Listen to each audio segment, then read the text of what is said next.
Hi there, my name is Lexa, welcome to my channel. So in this video, I'm going to answer just one question. Is it possible to score high on CAE exam if you have only 2 months to prepare? And the answer is yes, absolutely. How do I know that? Because that's exactly how much time I spent on my preparation. And I passed this exam with flying colors. You may see my certificate right here. So I scored 205 out of 210, and yes, I had only 2 months. I do believe that some people do not really need to spend, I don't know, half a year in order to prepare for this exam. And today I'm going to talk about this exact situation, and maybe I will help some of you to understand if you're ready to take this exam right now, or you need to think about some course or self-preparation but for longer time. I would like to start this video by saying that every exam is a lottery, and if you have been preparing for, I don't know, a year, 2 years for any exam and then you passed it but you didn't like the results, keep in mind that every exam is some sort of lottery, and whatever amount of work you had, it stays with you. It doesn't mean that it's insignificant. It's very significant, and I'm sure you made your level higher than it was, so any type of work is still beneficial for your language.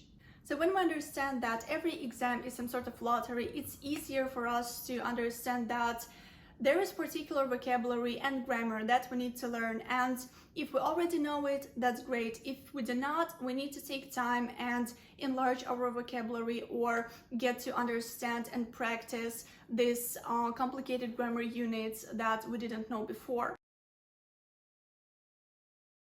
You need to ask yourself and answer honestly, do I already have C1 level? And if you definitely say yes, I do have, I work a lot, I speak a lot, I'm absolutely ready, the only thing that you need to do is to get familiar with the format. That's the only thing, and that's exactly what I did when I was preparing for the exam.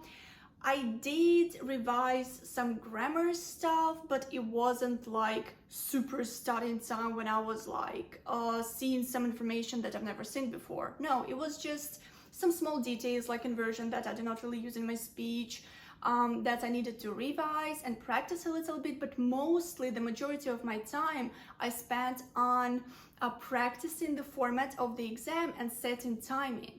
If you're sure that you already have C1 or C2 level, please go to the Cambridge website and take this mock test that they give for free, so you can understand if you're ready to take the real exam or not. If you feel that there are so many things that you aren't familiar with and you actually have never seen in your life, maybe the vocabulary is too complicated in reading parts and you have no idea how to do any writing, well, in this case, it's actually better to take your time and to prepare for, I don't know, 6 months or 12 months. It's completely okay if you're not ready to take this exam now. It's a very serious exam. It's completely okay, take your time, and I'm sure you will get familiar with a lot of things during this preparation time. The other thing I'd like you to take into consideration is timing. The thing is that some people need more time to think about the right answers, and that's completely fine, but any exam has their time limits. So for me, for example, personally, it was kind of hard to fit in timing in terms of reading. I'm a very slow reader in general, even in my native language, which is Russian, and I need time. Come on, Cambridge, but Cambridge doesn't care, and I had to set up timer every time.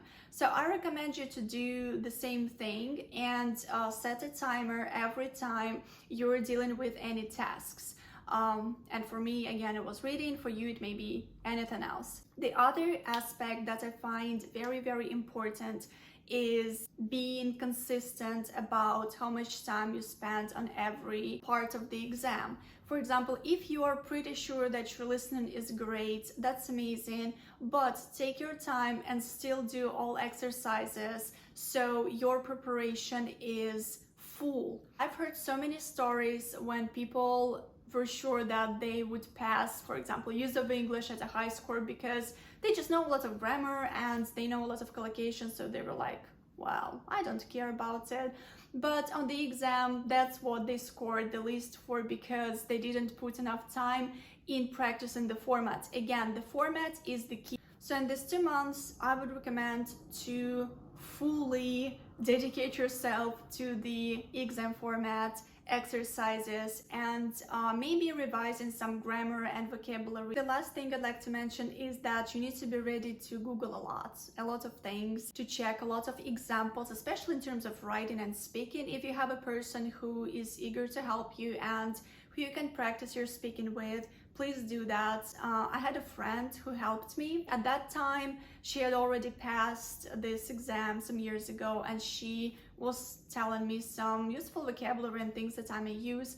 And I also used a lot of Google advice, you know, and I watched videos on YouTube like the one that I'm recording now. In terms of writing, it's usually a great idea to have a person who checks your essays, reports, reviews, and so on, but I didn't have that person. I just bought a course from my colleague where she was explaining what to do in each part, what it should consist of, and it was really useful. But if you do not want to spend any money, there is plenty of information on the internet, some useful vocabulary and things like that. Last but not least is definitely your attitude. If you think that you will never pass the exam, it's so hard, you have all these negative thoughts, it's not gonna work.